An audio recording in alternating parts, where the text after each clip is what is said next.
New York is home to about 19.5 million people, making it the fourth largest state in the United States. But let's be honest, despite its size, it's like the state threw a massive party, and 62% of everyone crammed into just 4% of the space in the far southeast corner, aka New York City, leaving the rest feeling like that awkward empty dance floor at the end of the night. So, why don't more people live in upstate New York? It's not because they're all scared of bears or something. Nah, there's more to it.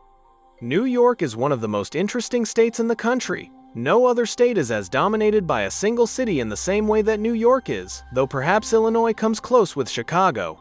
Like the Windy Cities trying to steal the spotlight but can't quite pull it off. Still, this has led to the otherwise really large state of New York feeling rather empty when you travel even a little farther north than the city. It's like stepping out of a bustling subway into a serene wilderness, where the squirrels outnumber the taxis. And as usual, there's a geographic reason for this, because Mother Nature loves playing favorites with where people pile up. Below New York is one of the original 13 states of the United States, but despite this fact, the actual state itself has largely been forgotten in favor of the city it shares a name with. It's like the state is the overlooked sibling at a family reunion, while the city hogs all the spotlight and the cake. And this relationship between New York City and upstate New York has been locked in a tug-of-war ever since the days of the early colony, pulling back and forth like two kids fighting over the last slice of pizza. The land that is now New York was originally inhabited by various indigenous tribes, most notably the Iroquois Confederacy. This powerful alliance consisting of the Mohawk, Oneida, Onondaga, Cayuga, Seneca, and Tuscarora tribes played a pivotal role in the region, basically running the show with their impressive skills. The Iroquois were known for their sophisticated political system and social organization, as well as their skills in agriculture and craftsmanship. Think of them as the original multitaskers who could farm, build, and govern like pros. Their matrilineal society, where descent and inheritance were traced through the mother, was a fundamental aspect of their culture, contrasting sharply with the patriarchal norms of European settlers when they arrived in the early 1600s. Talk about a cultural clash that must have led to some awkward dinner conversations. In 1614, the Dutch under the command of Hendrik Christiansen built Fort Nassau, now Albany, the first Dutch settlement in North America and the first European settlement in what would become New York State. Props to them for planting the flag first, even if it was basically a trading post with a view. The Dutch would go on to establish the city of New Amsterdam in 1624, but unfortunately for the Dutch, in 1664, the British would invade and take control of New Netherlands, renaming the colony New York, because nothing says we won like slapping your own name on everything. New Amsterdam would also be renamed to New York City, and just like that, the rebranding was complete. Fast forward 100 years to the American Revolutionary War, and New York would play an integral role in the war. It was like the state's big Hollywood moment. Even the Iroquois found themselves divided over the conflict, with the Mohawk, Seneca, Onondaga, and Cayuga remaining loyal to the British Team Redcoats, and the Tuscarora and Oneida siding with the colonists, Team Stars and Stripes. This division of the Iroquois led to devastating consequences for the Confederation, as post-war treaties and policies disregarded their sovereignty and led to the loss of their lands, which is a heartbreaking plot twist in the story. During the 1800s, New York transformed into a bustling economic powerhouse for the United States. It was like the state hit the gym and bulked up on trade muscles. The construction of the Erie Canal in the 1,820 seconds was a landmark achievement, connecting the Great Lakes with the Atlantic Ocean and boosting trade and migration. Suddenly, goods were flowing faster than gossip in a small town. It was during this time that New York City became known as the first truly global city, as millions of immigrants from Europe and Asia moved to the city, turning it into a melting pot on steroids. With that population migration came a boom in production, construction, housing, and economy, leading to New York City becoming the wealthiest city in the world. Cha-ching! Today, New York State is a microcosm of America. It's dominated by New York City, and yet the city itself is only a small part of the entire state's geography, like the flashy tip of an iceberg hiding a massive, underrated chunk below. But before we explore the geography of New York State, if you're enjoying this video, hit that subscribe button. More fun geography videos are just a single click away, waiting to whisk you away on another adventure.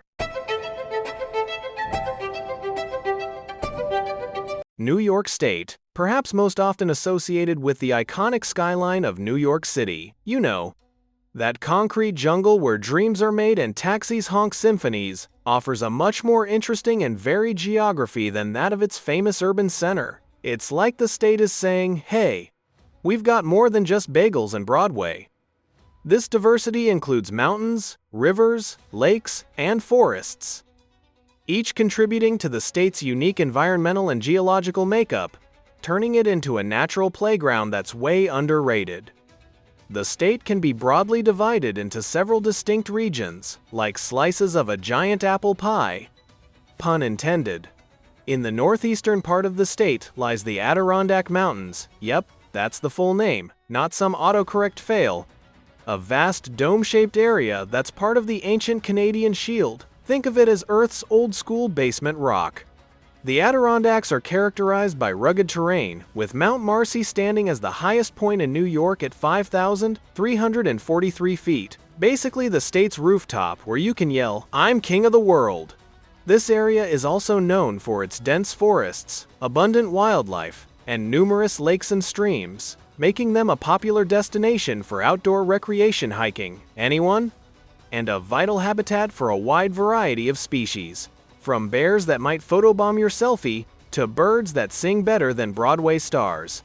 To the southeast of the Adirondacks is the Hudson Valley, a region that extends from the tip of Manhattan north to Albany, like a scenic green carpet unrolling upstate. The Hudson River, which flows through this valley, is more than just a geographic feature. It's a vital waterway that has historically been crucial for trade and transportation. Basically the original superhighway before cars got invented. The valley is also known for its rich agricultural land, producing a variety of crops and serving as the backbone of many rural communities, where farmers probably high-five over bumper harvests. Central New York is dominated by the Finger Lakes region, a series of long, narrow lakes formed by ancient glaciation. Imagine giant icy fingers scratching the earth way back when. This region is renowned for its wine production thanks to the favorable microclimates created by these lakes. In fact, New York ranks third in grape production by volume after California and Washington. Cheers to that. Because who knew upstate was secretly a vino paradise? The Finger Lakes also contribute to the state's water resources, feeding into rivers and canals, including the historic Erie Canal, which was like the 19th century Amazon delivery service for goods. Further west lies the Great Lakes region, with New York bordering both Lake Ontario and Lake Erie, massive watery borders that make you feel small in the best way. This area is crucial for its commercial and recreational opportunities, from shipping stuff across the lakes to weekend boating escapades. Niagara Falls, located at the border with Canada, is not only a breathtaking natural wonder, seriously, prepare to get misty-eyed and misty-faced, but also a significant source of hydroelectric power, harnessing all that roaring energy, like nature's own power plant. Finally, despite not being thought of as a coastal state because everyone's too busy thinking beaches mean Florida, New York does have a surprisingly long coastline due to Long Island, a large, densely populated island extending eastward from New York City. It's like the state's elongated arm waving at the Atlantic. According to the National Oceanic and Atmospheric Administration, New York has approximately 2,625 miles of coast, more than New Jersey, Georgia, and even Oregon. Who knew? That's enough shoreline for endless beach days, if only the winters weren't so cheeky. But despite all this geography that's begging for more residents, New York's population has overwhelmingly amassed in New York City, leaving the rest of the state feeling pretty empty, like a vast backyard party where only the city folk showed up with the snacks. New York State is home to 19.5 million people, making it the fourth largest state in the country behind only California, Texas, and Florida. But within the state itself, about 62% of the population lives within the New York City metropolitan area, leaving just 38% of the state's population to live on 96% of all land. That's an incredible population distribution that's shared by few other places in the world. Like the city is hoarding people the way squirrels hoard nuts for winter. And as usual, there are multiple geographic reasons for this. Because geography isn't just about maps. It's about why some spots get all the crowds and others get crickets. First, the climate differences between upstate New York and New York City are significant. Upstate New York experiences a more severe continental climate with colder winters and relatively mild summers compared to the coastal climate of New York City. This isn't to say that New York City doesn't get cold. Those wind tunnels between skyscrapers can feel like a freezer aisle, but it's definitely more mild compared to, say, Buffalo, which experiences dreadful lake effect snow that can subject the city to hazardous blizzards, turning it into a snow globe shaken by an angry giant. This climatic variation has historically influenced settlement patterns, as the harsher climate in the north made it less attractive for early settlers who probably packed up and said, "Nope, not dealing with snow up to my eyeballs," and continues to be a deciding factor for people today, because let's face it, not everyone dreams of ice fishing as a hobby. But while climate has played a role historically, the establishment of the Dutch colony of New Amsterdam, which later became New York City, set the stage for the region's demographic development. As a port city, New Amsterdam quickly became a hub of commerce, trade, and immigration, drawing people from various parts of the world like a giant "opportunity here" billboard.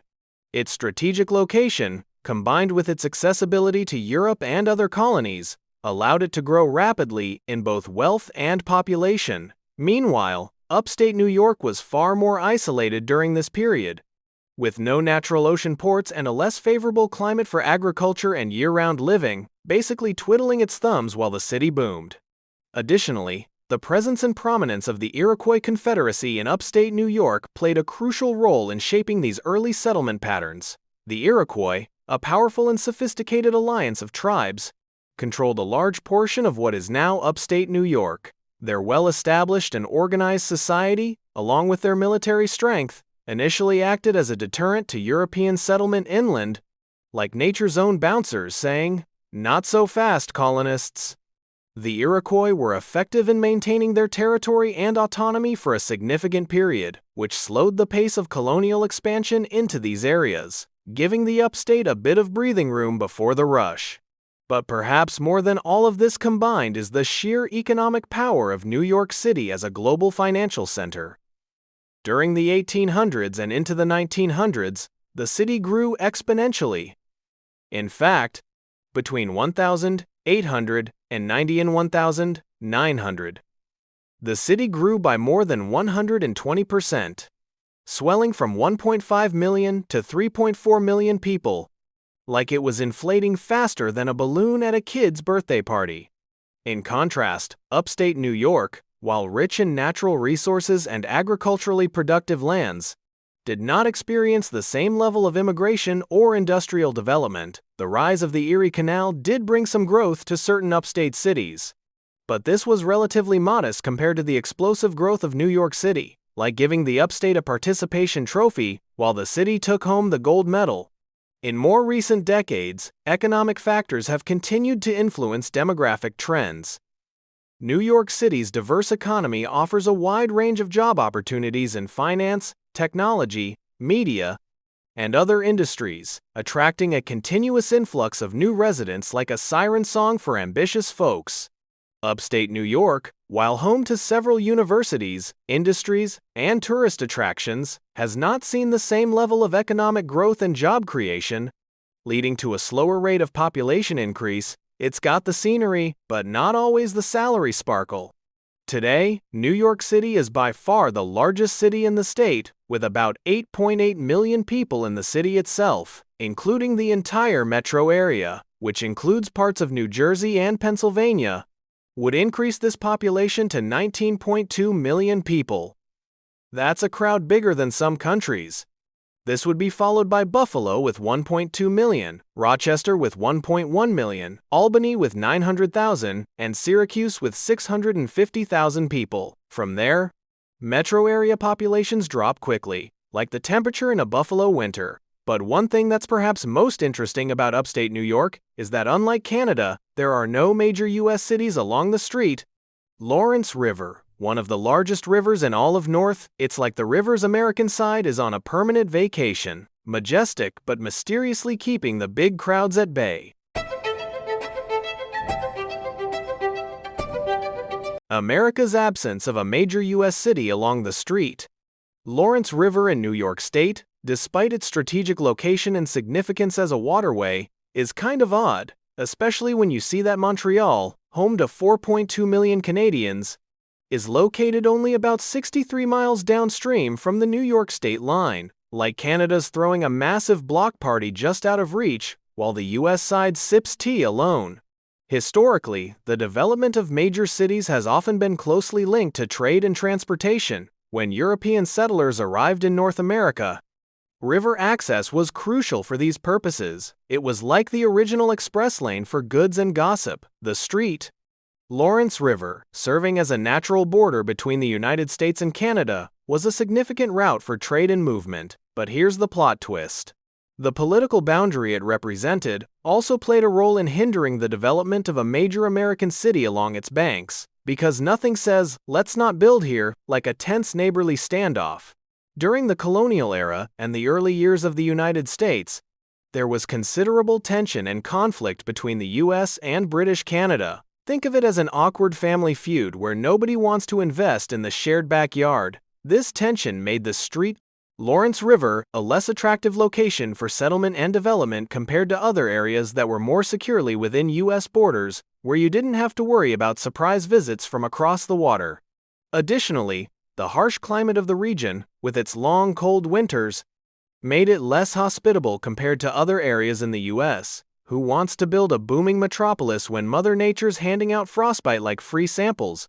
Another factor is the geographic competition the river has with the Great Lakes and the Erie Canal. The Great Lakes region and the Erie Canal, which was completed in 1825, became major hubs for trade and transportation. The Erie Canal in particular provided a more direct and economically viable route for goods to travel from the interior of the continent to the Atlantic coast via the Hudson River, basically stealing the spotlight like a flashy new shortcut that everyone prefers. This diverted potential development away from the street Lawrence River towards New York City and other areas along the canal. Why gamble on the border when you've got a sure thing inland? And while the street, Lawrence River was significant for trade and transportation, due to Canada owning the mouth of the river at the Atlantic, there was little reason for the U.S. to invest in it in the same way. It's like sharing a driveway, but your neighbor gets the garage. Throughout history, the river has been a vital route for shipping and transportation, but this function was balanced with Canadian interests, which benefited most from the river's prominence, leaving the U.S. side feeling like the understudy in a play. Today, there are some towns along the U.S. side of the street, Lawrence River, such as Messina and Ogdensburg, but they haven't grown to the same scale of major U.S. cities. They're more like cozy pit stops than urban powerhouses, and unless something drastic changes, like a sudden beaver dam breakthrough or a trade miracle, there's little reason to believe they'll grow significantly in the future. New York State is big in both size and population, but despite its size, most New Yorkers have opted to live within New York City and not upstate New York. It's like the city has a gravitational pull stronger than a black hole for bagels and ambition. But in recent years, New York City has been losing population, meaning that perhaps there's more of a desire to live in more affordable cities elsewhere in the state. Who knows? Maybe upstate's quiet charm is finally getting its glow up. I hope you enjoyed learning more about New York State and its population distribution. If you did, please subscribe to my channel. If you want to watch more of my videos, click here. Thanks for watching. See you next time. Goodbye.